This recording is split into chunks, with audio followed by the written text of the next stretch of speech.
लिए निकालिए। मीनिंग हमने पढ़ लिया था। हमारी जो सेकंड पेपर है उसकी फर्स्ट यूनिट हमने स्टार्ट कर रखी है, ठीक है, जिसमें हमने एजुकेशन का meaning, characteristics of education, nature of education, ये हमने पढ़ लिया था। नीड ऑफ एजुकेशन, ये भी हमने पढ़ लिया था।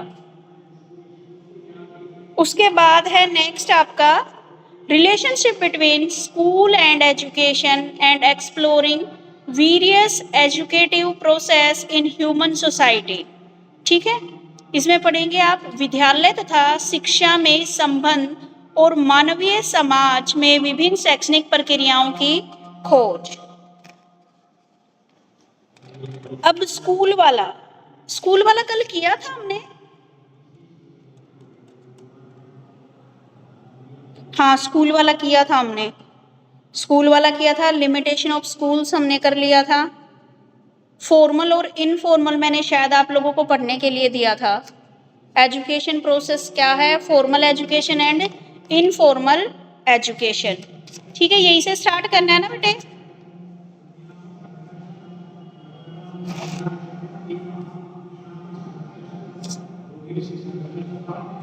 देखिए एजुकेशन प्रोसेस क्या है।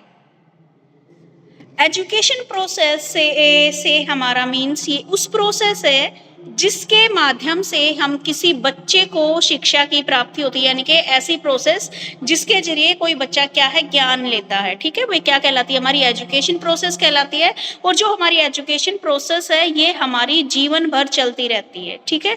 क्योंकि कोई भी बालक अपने जन्म के बाद से लेकर जीवन भर कुछ न कुछ क्या है वह सीखता रहता है। और ये जो एजुकेशन प्रोसेस है ये आपकी फॉर्मल, इनफॉर्मल और नॉन फॉर्मल तीनों रूप में क्या है ये चलती है, ठीक है। तो एजुकेशन प्रोसेस से के फलस्वरूप ही जो बालक क्या है एजुकेशन मैच्योरिटी को प्राप्त करता है और उसकी क्या होती है ओवरऑल डेवलपमेंट होती है, ठीक है। आगे है आपका,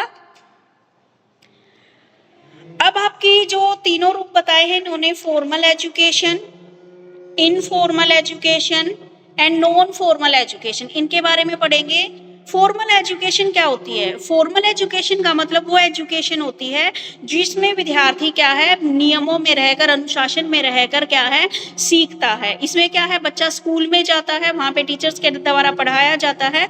ये जो शिक्षा होती है ये शिक्षा संस्थानों में कानून के अंदर के दायरे में होती है। इसी को हम क्या बोलते हैं फॉर्मल एजुकेशन बोलते हैं, ठीक है। अंडरस्टैंड। उसके बाद है आपकी कैरेक्टरिस्टिक्स ऑफ फॉर्मल एजुकेशन। इसकी क्या क्या विशेषताएं हैं, ये क्या है सबसे पहले तो क्या है इसमें क्या होता है एक सिलेबस आपका निर्धारित होता है जिसमें समय समय पर क्या होते रहते हैं थोड़े बहुत संशोधन यानी कि चेंजेज होते रहते हैं। इसमें टीचर और स्टूडेंट को अनेक प्रकार की फॉर्मेलिटीज को फॉलो करना पड़ता है, ठीक है। इसमें क्या है बच्चे को प्रॉपर जाना पड़ता है संस्थान के अंदर और वहां से जाकर क्या करता है वह शिक्षा ग्रहण करता है, ठीक है। इसमें टीचर और स्टूडेंट दोनों का मेन लक्ष्य क्या होता है स्पष्ट होता है, दोनों को क्या है कुछ पाने की वो होती है, ठीक है बेटा। इसके अंतर्गत जो टीचर है और जो स्टूडेंट है दोनों के दोनों क्या रहते हैं एक्टिव रहते हैं, ठीक है। उसके बाद बात आती है एडवांटेजेस ऑफ फॉर्मल एजुकेशन। जो आप फॉर्मल एजुकेशन लेते हो उसके क्या क्या लाभ हैं और इसकी क्या क्या डिसएडवांटेजेस है, क्या क्या हानियां हैं, उसके बारे में हम पढ़ेंगे। फॉर्मल एजुकेशन जैसे आप पढ़ रहे हो, आप स्कूल से भी जो आपने एजुकेशन ली है तो वो फॉर्मल एजुकेशन के अंदर आती है आपकी, ठीक है। तो एडवांटेजेस क्या है आपकी, जो शिक्षार्थी है वह अपनी एज के अकॉर्डिंग बालकों के साथ उठता है बैठता है, उनके साथ उसकी फ्रेंडशिप बनती है, ठीक है। तो उसके अंदर क्या है भाईचारे की भावना उत्पन्न होती है, यानी कि सोशलाइजेशन होता है बच्चे का। जब बच्चा स्कूल जाता है मिलता है दूसरे बच्चों से तो उसका सोशलाइजेशन होता है। दूसरा क्या बताया है इसने कि जितने भी स्टूडेंट्स हैं उनको बहुत सारे क्या है अपॉर्चुनिटीज उनको क्लास में मिलती हैं, ठीक है, ताकि वे क्या है उनके अंदर एक बेहतर अंडरस्टैंडिंग क्रिएट हो सके। ये शिक्षार्थियों के शरीर तथा उनके अन्यायी शक्तियों के विकास के अनुसार होने से विकास की आवश्यकता हो। ये क्या है, इसमें क्या है, फॉर्मल एजुकेशन में बच्चे की क्या है, फिजिकल डेवलपमेंट की तरफ भी ध्यान दिया जाता है। बच्चा गेम्स के जरिए क्या करता है, उसकी फिजिकल डेवलपमेंट होती है और ओवरऑल डेवलपमेंट होती है। फॉर्मल एजुकेशन में बच्चा क्या है भाई, अनुशासन में रहना, डिसिप्लिन में रहना सीखता है, उसके अंदर कॉन्फिडेंस आता है, ठीक है। तो ये सारे क्या है आपकी फॉर्मल एजुकेशन के एडवांटेजेस हैं। उसके बाद है आपकी disadvantages of formal education. Formal education की क्या क्या डिसएडवांटेजेस हैं, इसमें क्या है डिसएडवांटेजेस। एक तो जो बच्चे गिफ्टेड बच्चे होते हैं, जो स्लो लर्नर होते हैं, सभी को क्या है एक साथ ही हम एजुकेशन यहाँ पर प्रोवाइड कर रहे हैं। तो जो स्लो लर्नर है वो नहीं सीख पाते, क्योंकि जो गिफ्टेड बच्चे हैं वो क्या है, जो बहुत अच्छे सुपर इंटेलिजेंट है, वो उनकी स्पीड ज्यादा होती है और स्लो लर्नर की स्पीड क्या होती है, कम होती है, ठीक है। तो यहाँ पर उन बच्चों को जो स्लो लर्नर है उनको यहाँ पर क्या होता है, हानि उठानी पड़ती है, ठीक है। उसके बाद है दोनों ही प्रकार के विद्यार्थियों को क्या है, जो जनरल जो करिकुलम है वो पढ़ना पड़ता है, ठीक है। जो स्लो लर्नर है उसके लिए तो क्या है, वो भारी भरकम लगता है उसको, और जो गिफ्टेड बच्चे हैं उनको क्या लगता है, वह बहुत ही कम लगता है सिलेबस। इस प्रकार की जो शिक्षा है इसके अंतर्गत बच्चे को क्या है, कंटिन्यूअस मोटिवेशन की आवश्यकता होती है, और कई बार बच्चों में प्रोत्साहन के अभाव में कुछ बच्चे असफल हो जाते हैं, ठीक है। यानी कि हमें मोटिवेट करते रहने की जरूरत है। अगर हम बच्चे को मोटिवेट नहीं करते हैं तो बच्चा क्या है, सक्सेस नहीं हो पाता है, ठीक है। तो ये थी आपकी फॉर्मल एजुकेशन के बारे में। उसके बाद बात आती है आपकी इनफॉर्मल एजुकेशन। इनफॉर्मल एजुकेशन वो एजुकेशन है जो सारा समय अनौपचारिक तरीके से आकस्मिक रूप से दी जाती है, जिसमें क्या है, कोई फॉर्मेलिटीज नहीं होती है, वह इनफॉर्मल एजुकेशन कहलाती है। जानबूझकर परिवर्तन लाता है या जानबूझकर खेलता, खेल के मैदान में खेलने गया, वहां से कोई दूसरा व्यक्ति खाली समय के ऊपर कुछ दूसरी बातें बताता है, इस तरह। देखो बेटा, इनफॉर्मल एजुकेशन क्या होती है, जहाँ पे आप स्कूल में नहीं, जो एजुकेशन आप अपने आस पड़ोस से, अपने घर से, अपने माता पिता से, अपने दोस्तों से जो चीजें आप सीखते हो वो किसके अंदर आती है, आपकी इनफॉर्मल एजुकेशन के अंदर आती है, ठीक है। इसमें बच्चा क्या है, जानबूझकर अपने बिहेवियर में चेंज करता है। बच्चा मान लीजिए खेल के मैदान ग्राउंड में गया है, खेलने गया प्ले ग्राउंड में, तो वहां से अलग अलग बच्चों से मिलता है, बड़ों से भी मिलता है, तो उनकी बातें सुनता है, उनको ग्रहण करता है। तो ये क्या है आपका इनफॉर्मल वे, जिसमें कोई फॉर्मेलिटीज नहीं होती है। इसमें आपको कहीं पे भी स्कूल की तरह क्या है, आपको रेडी होके नहीं जाना है, ठीक है। आप अपने घर से भी क्या है चीजें सीखते हो, तो वो क्या कहलाती है, आपकी इनफॉर्मल एजुकेशन कहलाती है, ठीक है। उसके बाद बात आती है कैरेक्टरिस्टिक्स ऑफ इनफॉर्मल एजुकेशन। अनौपचारिक शिक्षा की निम्नलिखित विशेषताएं हैं, ठीक है। इस प्रकार की शिक्षा में कोई औपचारिकता या विधि विधान नहीं हो सकता। अब क्या है बेटा, कैरेक्टरिस्टिक्स क्या बताई गई है, इसमें कोई भी क्या आपको फॉर्मेलिटीज नहीं लेनी पड़ती, ठीक है। कोई भी फॉर्मेलिटीज बच्चे को नहीं करनी पड़ती। इसमें टीचर और स्टूडेंट ज्ञात रूप से कुछ नहीं होता, यानी कि ना इसमें कोई टीचर है, ना कोई इसमें कोई स्टूडेंट है, ठीक है। पहले से निर्धारित कोई भी गोल नहीं है बच्चे का। बच्चा क्या है, अपने आप सीख जाता है, अपने बड़ों से सीखता है, ठीक है। तो ये सारी चीजें इसमें बताई गई हैं। इसमें कोई कैरिकुलम नहीं है, ठीक है। ये शिक्षा क्या है, पूर्व निर्धारित शिक्षा है, जिसको मैं कोई शिक्षा, इसमें क्या है, पहले से निर्धारित कोई टीचर नहीं बैठा जो आपको शिक्षा दे रहा है। इसमें आप अपने बड़ों से या अपने साथी पीयर ग्रुप से आप यहाँ पे सीख रहे हो। डिसएडवांटेजेस क्या है भाई, क्या है, नई नई बातें सीखता हुआ चलता है, लेकिन क्या उसको मोटिवेशन यहाँ पे नहीं मिलता। बच्चे के माइंड पर प्रेशर पड़ता है, ठीक है। कभी इसके अंतर्गत किसी शिक्षार्थी को कभी नोट्स पर निर्भर नहीं रहना पड़ता। सीखी हुई बातें क्या है, सिचुएशन के अकॉर्डिंग व्यक्ति के प्रयत्नों का नहीं। इसमें क्या बताया गया भाई, इसकी एडवांटेजेस आई है बेटा, सॉरी, ठीक है। सबसे पहले हमने इसकी विशेषताएं पढ़ी थी, अब एडवांटेजेस क्या है, बच्चा नई नई बातें सीखता है, बच्चे के माइंड पर कोई प्रेशर नहीं पड़ता, बच्चे को कोई नोट्स यहाँ पे याद नहीं करने पड़ते। वो क्या है, मान लीजिए घर में उसके ग्रैंड पेरेंट्स है, वो उसको कोई भी स्टोरी सुनाते हैं, उसका मोरल बताते हैं, तो बच्चे क्या है उसको बड़े प्यार से सुनते हैं, ठीक है। उनको कोई सिचुएशन है, फिर वो उनको क्या है, ये याद करने की जरूरत नहीं पड़ती कोई भी चीज़, ठीक है। कोई पेपर उनको नहीं देना पड़ता। इसमें क्या है, बच्चे ऐसी बातें सीखते हैं जो उन्हें अलग अलग सिचुएशंस में उनको किस तरीके से हैंडल करनी है, ये सारी बातें बच्चे सीखते हैं। डिसएडवांटेजेस क्या है भाई, इसके डिसएडवांटेजेस हैं, इससे क्या है, कई बार कुछ गलत बातें भी बच्चे क्या है सीख जाते हैं। हम उम्र वालों के बीच में व्यक्ति जो कुछ सीखता है, इस प्रकार की शिक्षा से वह वंचित रह जाता है। कक्षा कक्ष की भावनाएं, अब ऐसे जो बच्चा सीख रहा है उसके अंदर ना तो अनुशासन है, ना अच्छी आदतें हैं, ना क्लास की भावनाएं अच्छी। ठीक है, अब है आपकी अनौपचारिक शिक्षा की हानियां, डिसएडवांटेजेस ऑफ इनफॉर्मल एजुकेशन। इस प्रकार की शिक्षा प्राप्त करने वाले व्यक्ति अपनी सारी जानकारियों के बावजूद औपचारिक रूप से शिक्षित व्यक्तियों के बीच अपने आप को हीन समझता है। यानी कि इस टाइप की जो एजुकेशन होती है उसमें क्या है, बच्चा खुद के अंदर क्या है, हीन भावना लेकर आता है। ठीक है, उसके बाद बात आती है नॉन फॉर्मल एजुकेशन की। नॉन फॉर्मल एजुकेशन अगर देखा जाए तो वर्तमान समय में इस प्रकार की एजुकेशन अधिक लोकप्रिय होती जा रही है। नॉन फॉर्मल का मतलब है कि इसमें क्या है, आप ओपन यूनिवर्सिटी से, कोरेस्पोंडेंस से, डिस्टेंस से आप एजुकेशन ले रहे हो। जैसे आपका कोर्स तो क्या है अभी रेगुलर है, लेकिन क्या आप ऑनलाइन स्टडी कर रहे हो। ठीक है, तो ये क्या है आपका नॉन फॉर्मल एजुकेशन के अंदर। इसमें आप क्या है, घर बैठे व्यक्ति शिक्षा प्राप्त करता है। ठीक है, ओपन स्कूल में एडमिशन लेके, ओपन यूनिवर्सिटीज में कोरेस्पोंडेंस कोर्स करके, डिस्टेंस एजुकेशन ही, तो ये क्या कहलाती है आपकी नॉन फॉर्मल एजुकेशन कहलाती है। ठीक है, अब इसकी विशेषताएं क्या क्या भाई नॉन फॉर्मल की, ये पूर्णतः शिक्षार्थी उन्मुख प्रणाली है, क्योंकि इसमें सुविधा, उनकी आवश्यकताएं तथा उनके परिवेश की आवश्यकताओं को पूरी तरह स्वीकार किया गया। इसमें क्या है भाई, ये क्या है आपकी पूर्णतः शिक्षार्थी, यानी कि किसके ऊपर बेस्ड है, ये स्टूडेंट बेस्ड है ये। ठीक है, सारी की सारी बच्चे को एक इन्वायरमेंट दिया जाता है, पढ़ाया जाता है, और सारा का सारा बच्चे के ऊपर बेस्ड है कि उसको किस तरीके से अपनी प्रिपरेशन करनी है। यह जीवन उन्मुख और पर्यावरण आधारित है। ठीक है, यह जीवन को नए अनुभव से समृद्ध कराती है, प्रत्येक और समस्त विद्यार्थियों की आवश्यकताओं को पूरा करती है, और किसी भी आयु या किसी भी क्षेत्र में कार्य करने वाले व्यक्ति इस शिक्षा को प्राप्त कर सकते हैं। यानी कि आप कहीं पे भी जॉब कर रहे हो उसके जरिए भी आप इस एजुकेशन को प्राप्त कर सकते हो। शिक्षार्थियों के लिए इस व्यवस्था को काफी लचीला बनाया गया है। ये क्या है आपकी गैर औपचारिक विधियों से प्राप्त की जाने वाली स्वैच्छिक प्रकार की शिक्षा होती है। यानी कि आप अपनी इच्छा से क्या है डिस्टेंस एजुकेशन ले रहे हो, कंटिन्यूस चलने वाली शिक्षा है। ठीक है, इसकी तो ये थी इसकी कैरेक्टरिस्टिक्स। अब इसके एडवांटेजेस क्या है, इसमें बच्चा क्या है अपनी कहीं पे जॉब कर रहा है और उसके बीच में पढ़ाई छूट गई है तो भी बच्चा क्या अपनी पढ़ाई कर सकता है। खाली समय का बच्चा क्या है सर्वोत्तम उपयोग कर सकता है, कठिन परिश्रम की आदत विकसित कर सकता है।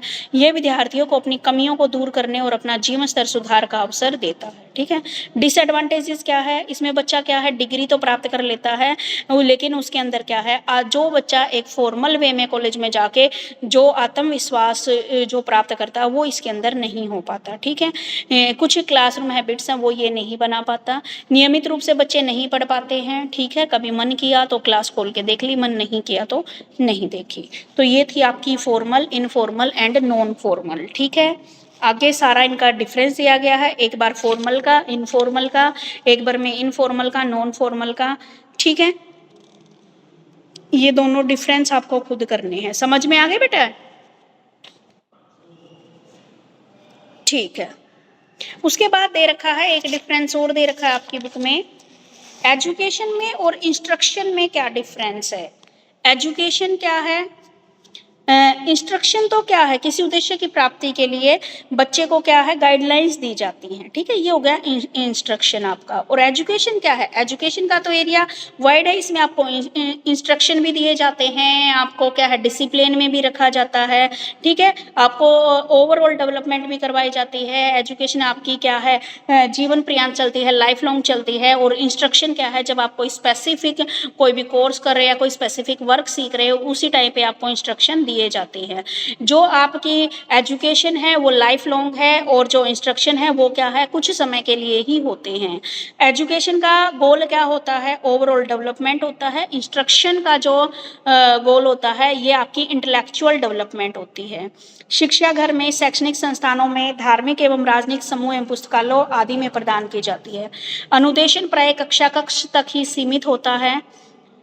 ठीक है, आपकी जो एजुकेशन है वो आपकी फॉर्मल इनफॉर्मल दोनों तरीके से, और इंस्ट्रक्शन क्या है आपको सिर्फ क्लासरूम में ही दिए जाते हैं। ठीक है, और जो आपकी education formal informal non formal तीन तरीके से है, इंस्ट्रक्शन आपका ओनली फॉर्मल वे में होता है।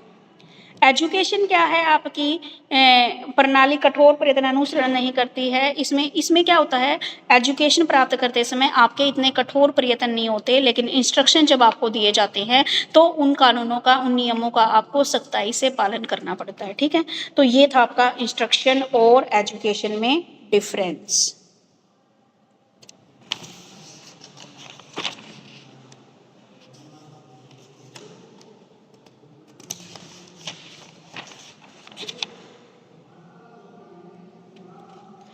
समझ में आ गया बेटा?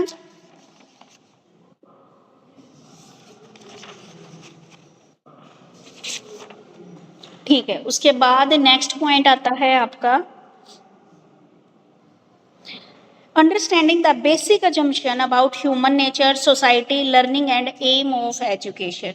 मानव प्रकृति क्या है, समाज क्या है, अधिगम क्या है, शिक्षा के उद्देश्यों की आधारभूत धारणाओं की समझ। ठीक है, ये वाले ह्यूमन नेचर क्या है, सबसे पहले तो हम ये समझेंगे और फिर इसके कंसेप्ट के बारे में इन्होंने बताया है।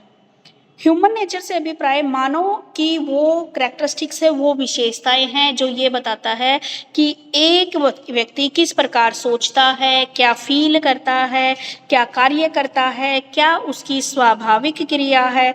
ठीक है, ये क्या है, ह्यूमन नेचर उसके गुणों को बताता है, उसके एट्रीब्यूट्स को बताता है। ठीक है, कि बंदा कैसा है, उसके अंदर क्या है, सेल्फ अवेयरनेस है, मोरालिटी है, या फिर रीजनिंग एबिलिटी है या नहीं है। ठीक है, उसकी कैसी उसकी फीलिंग्स हैं, कैसी उसकी थिंकिंग है, ये सारी चीज़ें बच्चे क्या बताती है, ह्यूमन नेचर को दर्शाती हैं। ठीक है, तो ह्यूमन नेचर क्या बताया है, ह्यूमन नेचर से अभिप्राय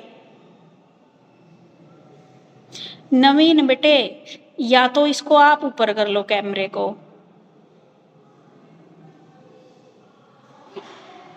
या फिर बंद ही कर लो, कि बार बार ना घूम रहा है कैमरा आपका। ठीक है, तो ह्यूमन नेचर क्या है, ह्यूमन नेचर से अभिप्राय मानव विशेष यानी कि एक ह्यूमन की कैरेक्टरिस्टिक्स को हमें बताता है। ठीक है, कि एक बंदा कैसे सोचता है, कैसे कार्य करता है, कैसे फीलिंग है उसकी। ठीक है, उसके बाद जो व्यक्ति विशेष से जुड़े हैं, कैसी उसकी सेल्फ अवेयरनेस है, मोरालिटी कैसी है, ये सारी चीजें क्या है आपको बताती है। एक मिनट रुको बेटा, ये बच्चे शोर कर रहे हैं। ठीक है बेटा, समझ में आ गया ह्यूमन नेचर क्या है। ठीक है, आपकी क्या क्या विशेषताएं हैं, क्या क्या गुण हैं, ये सारी चीजें आपके ह्यूमन नेचर में आते हैं। तो यहाँ पर बताया गया है मार्क्स के अकॉर्डिंग ह्यूमन नेचर्स सामाजिक संबंधों से ज्यादा और कुछ नहीं है। ह्यूमन नेचर सामाजिक संबंधों के द्वारा ही बनाए गए हैं, बस एक ये बात कही है मार्क्स ने। कांट हब्स के अकॉर्डिंग कुछ लोग विश्वास करते हैं कि मानव प्रकृति रूप की मतलब ही है, उनके अनुसार मानव, ये करने की जरूरत नहीं है, एक कर लो। बुक बेटे आपकी सेकंड पेपर चल रहा है, अभी कल से ही स्टार्ट किया है। ठीक है रितु,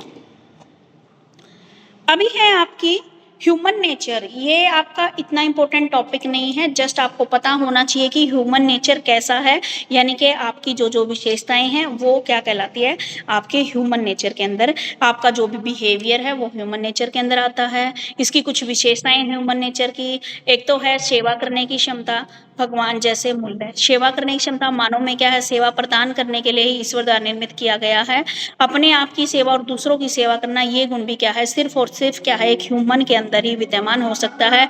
कोई क्या है, क्या कर सकता है, आपकी करने की क्षमता रख सकता है, डर, डरपोक आदेश, ये सारी चीजें। ठीक है, यानी कि सेवा करने की जो क्षमता है वो भी क्या एक मनुष्य के अंदर है, क्षमता है। बाकी तो क्या है, किसी की हेल्प नहीं कर सकते, चाहे जानवर हो गए और कुछ हो गए। तो विवेकपूर्ण जो बुद्धि दी है वो परमात्मा ने किसको दी है, एक ह्यूमन को दी है। दूसरा क्या है, भगवान जैसे मूल्य, यानी कि मानव इतिहास में मानव ही व्यापारी थे, मानव ही बंधक बनकर रहे हैं, मानव ही क्या है मालिक बनते हैं। ठीक है, तो यहाँ पर क्या है, बहुत सारी चीजें हैं जो भगवान ने हमें क्या है बहुत अमूल्य हमें दी है। कुछ आध्यात्मिक पुस्तकें निरंतर क्या है, मानव वो है जो क्या है दूसरों के लिए कल्याण का काम भी करता है। जैसे भगवान ने, ईशा मसीह ने मृत्यु को गले लगा लिया, ऐसे ही क्या है हम अपने अलग अलग धर्म गुरुओं के बारे में भी बता सकते हैं। ठीक है, तो ये कोई इतना ज्यादा इंपॉर्टेंट टॉपिक नहीं है। ठीक है, बेशक चाहे तो याद करना, नहीं तो स्किप भी कर सकते हो। उसके बाद बात आती है सोसाइटी की। सोसाइटी से क्या अभिप्राय और समाज की अवधारणा को स्पष्ट कीजिए। ये समाज वाला क्वेश्चन आया है पहले समाजीकरण वाले टॉपिक में, मैम आया था, तो ये ना वहीं पे कर लेना, एक ही जगह याद कर लेना सोसाइटी क्या होती है। जो जो चीजें सेम आ रही है ना उनको एक ही जगह याद कर लेना, बार बार आपको करने की जरूरत नहीं है। ठीक है, उसके बाद दूसरी बात है आपकी शिक्षा व समाज के संबंध में व्याख्या कीजिए। रिलेशनशिप बिटवीन शिक्षा का और समाज का क्या रिलेशन है? Impact of society on education, यानी कि सोसाइटी का हमारे समाज के पहलू का रिलेशन बताना है और फिर क्या बताना है, इसका क्या प्रभाव है। ठीक है, शिक्षा व समाज के संबंध में व्याख्या कीजिए। शिक्षा तथा समाज का संबंध, शिक्षा और समाज एक दूसरे से इस प्रकार संबंधित है कि उनका यह संबंध तोड़ने पर भी नहीं टूटता। शिक्षा की उत्तम व्यवस्था करनी, यानी कि सोसाइटी क्या है, हमारी एजुकेशन क्या है, हम समाज के अंदर ही ले रहकर करते हैं। हम क्या है, एक सोशल एनिमल है, समाज में रहते हैं, सामाजिक प्राणी हैं। ठीक है, तो हम समाज में रहकर ही अपनी ओवरऑल डेवलपमेंट करते हैं। समाज ही हमें क्या है, उन्नति के शिखर तक लेके जाता है। समाज ही हमें क्या है, श्रेष्ठ बनाता है। ठीक है, तो इस प्रकार एजुकेशन का और सोसाइटी का आपस में गहरा रिश्ता है। ठीक है, अब देखते हैं सोसाइटी का क्या इम्पैक्ट पड़ता है हमारी एजुकेशन के ऊपर। सबसे पहले तो देखो भाई, समाज की सूचना और आदर्श, impact of social structure and ideal. ठीक है, जो सोसाइटी है वो एक स्ट्रक्चर तैयार करती है बच्चे के लिए एजुकेशन से रिलेटेड। ठीक है, कि कैसे बच्चे की एजुकेशन होएगी, कहाँ पर होएगी, तो एक स्ट्रक्चर तैयार करती है आपका स्कूल के तौर पर, कॉलेजेस के तौर पर। ठीक है, तो समाज की संरचना और आदर्श, और क्या है, बच्चों के अंदर क्या है, अनुशासन की भावना लेके आना, ये भी क्या है, समाज से ही बच्चा सीखता है। ठीक है, उसके बाद है इम्पैक्ट ऑफ पॉलिटिकल कंडीशन। समाज का क्या है भाई, एक पॉलिटिकल कंडीशंस का भी इफेक्ट पड़ता है। ठीक है, समाज की जैसी विचारधारा होगी, आज विश्वव्यापी शिक्षा की व्यवस्था अपने अपने राजनीतिक विचारों के अनुसार कर रखी है। देखा जाए तो अलग अलग जो राष्ट्र हैं, अलग अलग जो देश हैं, उन्होंने अपने अकॉर्डिंग क्या कर रखी है, पॉलिटिकल जैसी कंडीशंस है उनकी, उन्हीं के अकॉर्डिंग शिक्षा का वहाँ पर क्या किया गया है, स्तर किया गया है। जैसे हमारे यहाँ पर भी क्या लागू है, नेशनल एजुकेशन पॉलिसी। ठीक है, उसके अकॉर्डिंग। उसके बाद है इम्पैक्ट ऑफ इकोनॉमिक कंडीशन। हाँ जी, इकोनॉमिक कंडीशन का भी हमारी एजुकेशन के ऊपर प्रभाव पड़ता है। अब मान लीजिए एक देश तो ऐसा है कि जो बहुत रिच है, तो वहाँ पर हर एक चीज क्या है, बच्चे के लिए एजुकेशन फ्री है, सारी फैसिलिटीज हैं। ठीक है, और एक देश क्या है, बिल्कुल गरीब है, तो उसके पास क्या है, जब खाने के लिए कुछ नहीं है तो वो बेटर एजुकेशन फैसिलिटी कहाँ से प्रोवाइड करेगा। ठीक है, हमारे यहाँ पर भी 6 से 14 साल के बच्चों के लिए फ्री एजुकेशन प्रोवाइड की जाती है गवर्नमेंट स्कूल में, प्राइवेट स्कूलों में नहीं, गवर्नमेंट स्कूलों में। अगर मान लीजिए कोई बिल्कुल गरीब है, अपने बच्चे को घर पे ना बिठा के गवर्नमेंट स्कूलों में पढ़ा सकता है। सरकार ने क्या है, फ्री टू एजुकेशन उनके लिए प्रोवाइड की है। उसके बाद है इम्पैक्ट ऑफ रिलीजियस कंडीशन, धार्मिक दशाओं का प्रभाव। समाज में धार्मिक विचारों एवं मान्यताओं का शिक्षा पर गहरा प्रभाव पड़ता है, यानी कि हम जिस रिलीजियन से आते हैं उनका भी हमारी एजुकेशन के ऊपर इफेक्ट पड़ता है। ठीक है, धर्मों के सामान्य सिद्धांतों की शिक्षा दी जाती है, जिसमें उसे उचित और अनुचित का निर्णय सिखाया जाता है, और वो उसमें क्या क्या ठीक है और क्या गलत है, ये चीजें क्या है, उसको इफेक्ट करती है। और सभी धर्मों के लोग एक दूसरे के धर्म का आदर हमें करना चाहिए। तो ये है। उसके बाद ये थी आपकी कि समाज का एजुकेशन पर क्या क्या फर्क पड़ता है। तो सबसे पहले तो समाज ही है जो हमें शिक्षा का स्ट्रक्चर प्रदान करता है। दूसरा, कुछ पॉलिटिकल कंडीशंस होती हैं, कुछ इकोनॉमिक कंडीशन होती हैं। ठीक है, इम्पैक्ट ऑफ रिलीजियन कंडीशन। ठीक है, तो इन सब का हमारी शिक्षा के ऊपर इफेक्ट पड़ता है। Impact of education on society, अब सोसाइटी के ऊपर क्या इम्पैक्ट पड़ता है। अब शिक्षा का वो तो था, पहले तो था सोसाइटी का, समाज का क्या प्रभाव पड़ रहा है शिक्षा के ऊपर। अब बात करेंगे हम इम्पैक्ट ऑफ एजुकेशन, एजुकेशन का क्या प्रभाव पड़ता है हमारी सोसाइटी के ऊपर। सबसे पहले तो preservation of social heritage, political development of society, economic development of society, socialisation of a child. ठीक है, तो क्या क्या होता है भाई। सबसे पहले तो अगर बच्चे पढ़े लिखे होंगे तो जो हमारी धरोहर है, जितनी भी हमारी इतिहास की जो भी देन है, जो धरोहर है, हम उनको सुरक्षित रखेंगे। हमारे जो रीति रिवाज है, परंपराएं हैं, धर्म है, नैतिकता है, उसको हम पीढ़ी दर पीढ़ी क्या है, ट्रांसफर करते रहेंगे।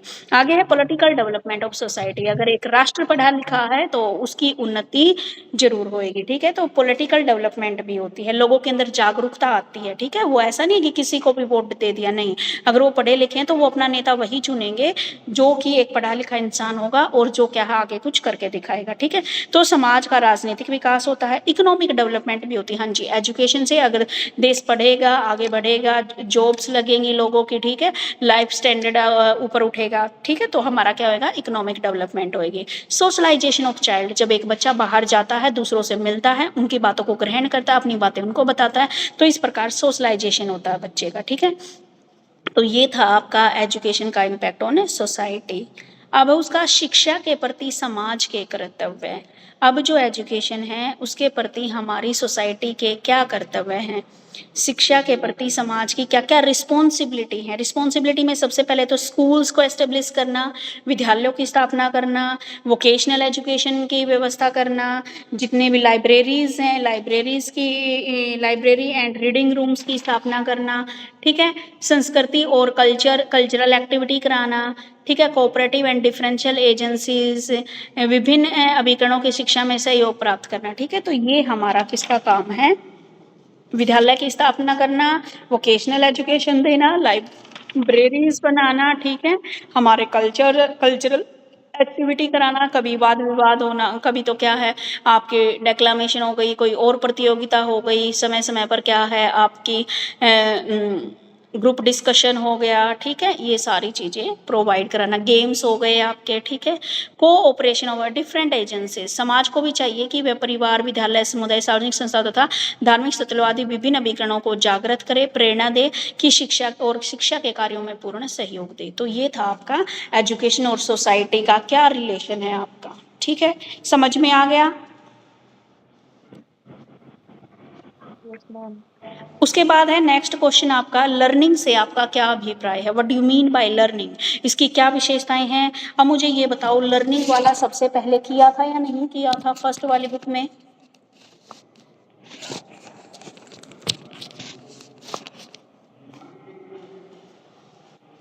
बताइए बेटे, जो चीज तुम्हारी अगर पहले याद कर रखी तो उसको नहीं कराऊंगी मैं, उसको एक ही जगह करना। मैम कर रखा है लर्निंग वाला भी। आया ना कि लर्निंग क्या होती है, आप जो सीखते हैं, स्टार्टिंग में क्वेश्चन आया था, जन्म से लेकर मृत्यु तक आप कुछ ना कुछ सीखते रहते हैं, जब सीखते हैं तो उसके सीखने से हमारे बिहेवियर में जो चेंज होता है वो लर्निंग कहलाती है, ठीक है। तो लर्निंग वाला टॉपिक जहाँ पे हुआ था वो यहाँ पे लिख लेना इस क्वेश्चन के ऊपर कि मुझे ये क्वेश्चन फर्स्ट वाले बुक में से करना है, दोनों एक ही जगह है, ठीक है। उसके बाद क्या है, एम ऑफ एजुकेशन, एजुकेशन के क्या क्या उद्देश्य हैं, एजुकेशन के उद्देश्य ये, इसमें क्या है बहुत सारे उद्देश्य आपके पहले आ चुके हैं। एजुकेशन का उद्देश्य क्या है, आपको एक तो आत्मनिर्भर बनाना, दूसरा आपकी ओवरऑल डेवलपमेंट करना, आपके अंदर जितने भी नैतिक मूल्य हैं मोरल डेवलपमेंट करना, आपके अंदर क्या है यूनिटी की भावना लेके आना, अनेकता में एकता की भावना करना, ठीक है, आपको क्या है अवेयर करना, ठीक है, मॉडर्नाइजेशन के लिए की तरफ बढ़ाना, ठीक है, व्यवसायिक कुशलता को डेवलप करना, यानी कि आपकी ओवरऑल डेवलपमेंट आ गई, जिसमें आपकी मेंटली डेवलपमेंट, फिजिकली डेवलपमेंट, आपकी इमोशनल डेवलपमेंट, कल्चरल डेवलपमेंट, ये सारी डेवलपमेंट आपको यहाँ पे लिखनी है। मतलब डेवलपमेंट का करने का मतलब ये पॉइंट बना के छोटे छोटे यहाँ पे लिखने हैं आपको, ठीक है।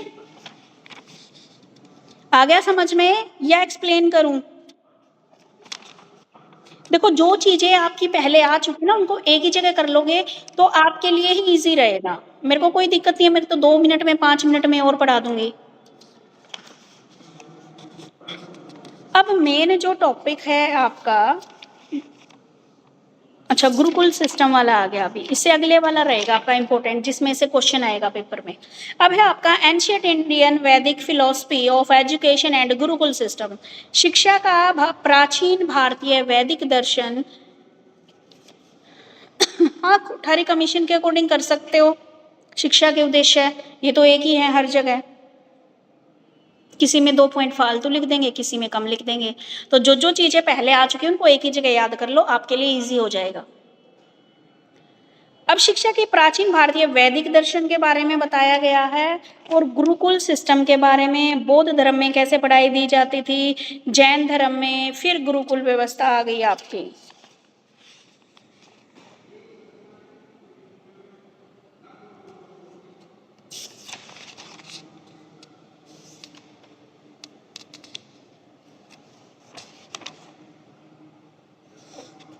देखिए प्राचीन समय में शिक्षा यानी कि देखा जाए तो वैदिक काल कब था हमारा, 5000 साल पहले का जो युग था उसको क्या बोला जाता था, वैदिक काल बोला जाता था, ठीक है। यहाँ पर जो शिक्षा होती थी वो क्या है, महर्षियों द्वारा यानी कि गुरुओं के द्वारा दी जाती थी, और यहाँ पर कोई स्कूल व्यवस्था नहीं थी। सब बच्चे क्या थे, गुरु के आश्रम में चले जाते, वहाँ पे नीचे बैठ के, और लिखने का कोई काम नहीं था, जस्ट उनको क्या था ओरली उनका मौखिक अभ्यास करवाया जाता हाँ, वैदिक दर्शन के अनुसार शिक्षा का उद्देश्य है अस्तो माँ सत्यगम्य, तमसो माँ ज्योतिर्गम्य, मृत्योर अमृतम गम्य, अर्थात विद्या ही व्यक्ति की अज्ञान रूपी अंधकार में से ज्ञान रूपी प्रकाश में ले जाती है। विद्यापान अमृत पीने का साधन है जिसे पीकर व्यक्ति मोक्ष जीवन मरण के बंधन से मुक्त होता है। यानी कि पहले समय की विद्या का जो एजुकेशन ली जाती थी उसका ये मीनिंग था कि एजुकेशन जो व्यक्ति पढ़ा लिखा होगा वही अज्ञान रूपी अंधकार से निकल पाएगा और जो व्यक्ति पढ़ लिख लेगा वही व्यक्ति मोक्ष को प्राप्त करेगा। ये थी वैदिक समय के। और उस समय पे इतने लोग पढ़ते भी नहीं थे, वहां उस समय में ब्राह्मण लोग ज्यादा पढ़ते थे। ठीक है, ब्राह्मण क्या थे, वेद मंत्रों को पढ़ते थे। क्षत्रिय थे वो क्या है, धनुर्विद्या वगैरह ये सारी चीजें सीखते थे। ठीक है, वैदिक काल में क्या है, ये क्वेश्चन भी नहीं आना आपका। वैदिक काल शिक्षा मानव को पूर्णता प्राप्त करवाती है, व्यक्तित्व का विकास, मानव में ज्ञान होता है, ज्ञान हमारी बुद्धि है, चेतना है, और क्या क्या बता दिया इसने इसमें।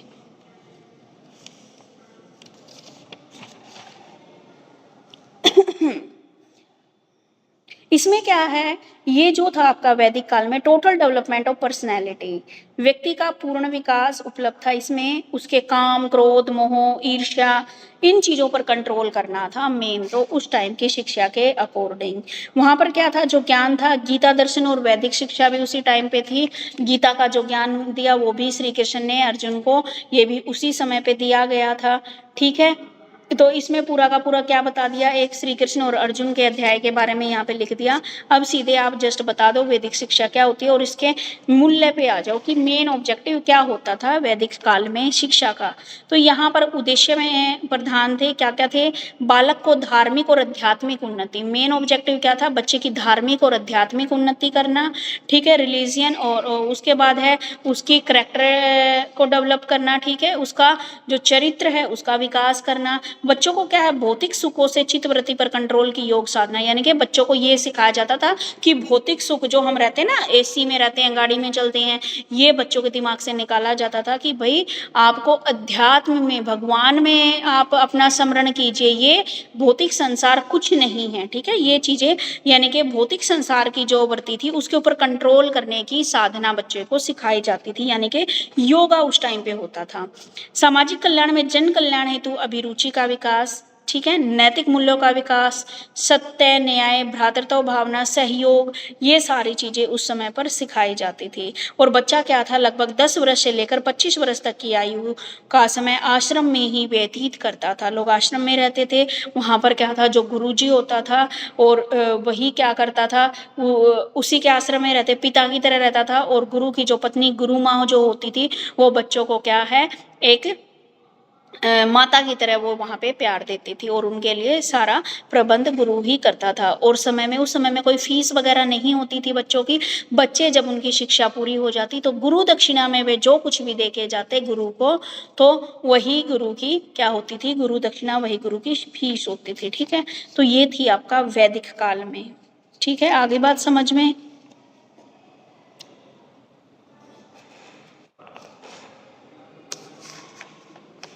अब आती है बात बौद्ध धर्म की।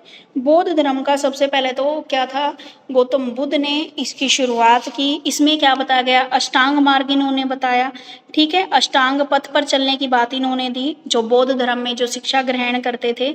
इसमें क्या थी, सम्यक दृष्टि शिक्षा प्राणी को यथार्थ तथ्य से अवगत कराती है। यह व्यक्ति को दुख सुख नित्य नित्य देखो भाई, जो बौद्ध धर्म था उसमें अष्टांग मार्ग पर चलने की बात बताई गई। सबसे पहले क्या बात बताई इन्होंने, क्या है, 8 चीजें बताई थी कि हमें अगर आपको बौद्ध शिक्षा लेनी है तो आपको 8 नियमों का पालन करना पड़ेगा। ठीक है, तो उसमें सबसे पहली थी सम्यक दृष्टि शिक्षा प्राणी से अवगत कराना, यानी कि व्यक्ति को सुख दुख, नित्य अनित्य, भ्रम जगत से बाहर निकालकर सरल, निरपेक्ष और सत्य की वास्तविकता, यानी कि पहला क्या था उनका कि व्यक्ति को जो ये इस भौतिक संसार में गुम हो रखा है उसको वास्तविकता का बोध कराना। कि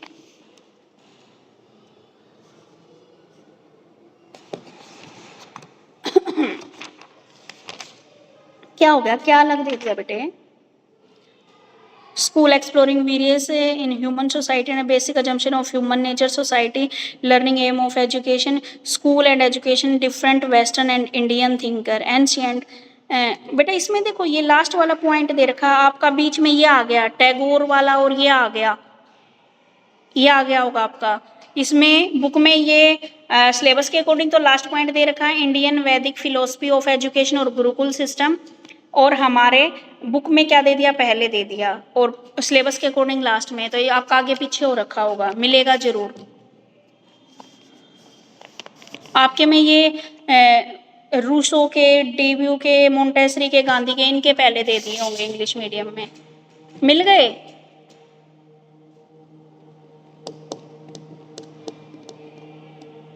देखो एक बार,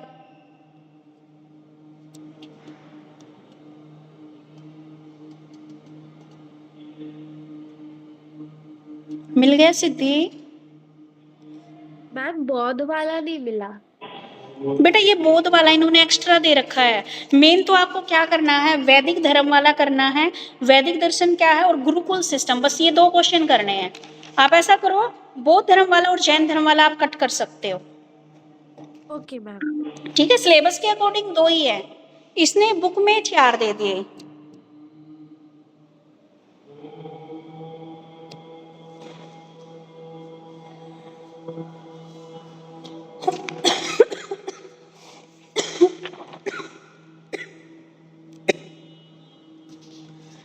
गुरुकुल वाला देखो भाई,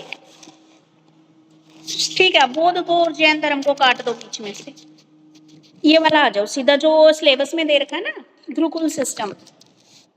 ऐसा विद्यालय जहां विद्यार्थी अपने परिवार से दूर गुरु के पास रहकर आश्रम में जाकर पढ़ाई करता है। इसमें 3 प्रकार की शिक्षा संस्थाएं थी, गुरुकुल, परिषद और तपस्थली। ठीक है, गुरुकुल जहां विद्यार्थी आश्रम में गुरु के साथ रहकर विद्या ग्रहण करता था, परिषद जहां विशेषज्ञों द्वारा शिक्षा दी जाती थी, तपस्थली जहां बड़े बड़े सम्मेलन होते थे, सभा और प्रवचनों का ज्ञान अर्जन होता था।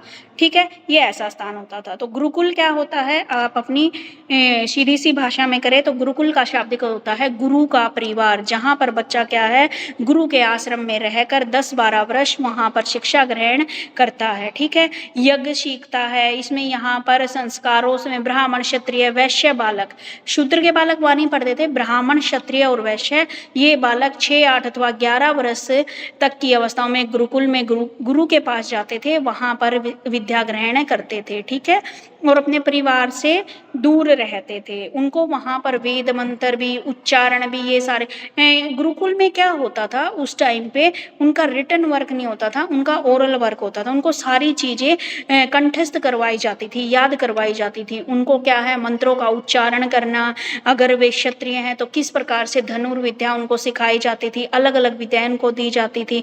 वैश्य थे जो उनको क्या है, व्यापार से रिलेटेड और ये सारी चीजें उनको क्या है, सिखाई जाती थी। अब क्या है, भारत में क्या है, जो गुरुकुल सिस्टम है वो सदियों से चला आ रहा है, अब भी है विद्यमान हमारा गुरुकुल सिस्टम। ठीक है, लेकिन अब थोड़ा सा चेंजेज हो गया है उसमें, अब इतने गुरुकुल व्यवस्था इतनी नहीं है, हाँ लेकिन कहीं कहीं पर अब भी है हमारे गुरुकुल, लेकिन कोई कोई है। ठीक है, पहले ज्यादा क्या होते थे, गुरुकुल होते थे।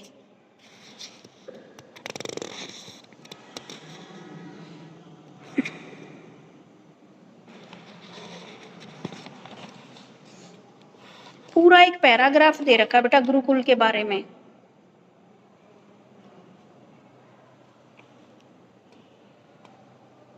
ठीक है, इसको पढ़ लेना आप लोग, और फिर कल मैं करवाऊंगी आपका यहाँ से जो आपके अलग अलग हैं, इंडियन और western thinker, school and education as visualised by different western and Indian thinkers, इनके बारे में कल पढ़ाऊंगी। तो यहाँ तक एक बार आप अपना पूरा पढ़ के आ जाना। ठीक है, किसी को कोई प्रॉब्लम है, आ गया समझ में? ठीक है बेटे।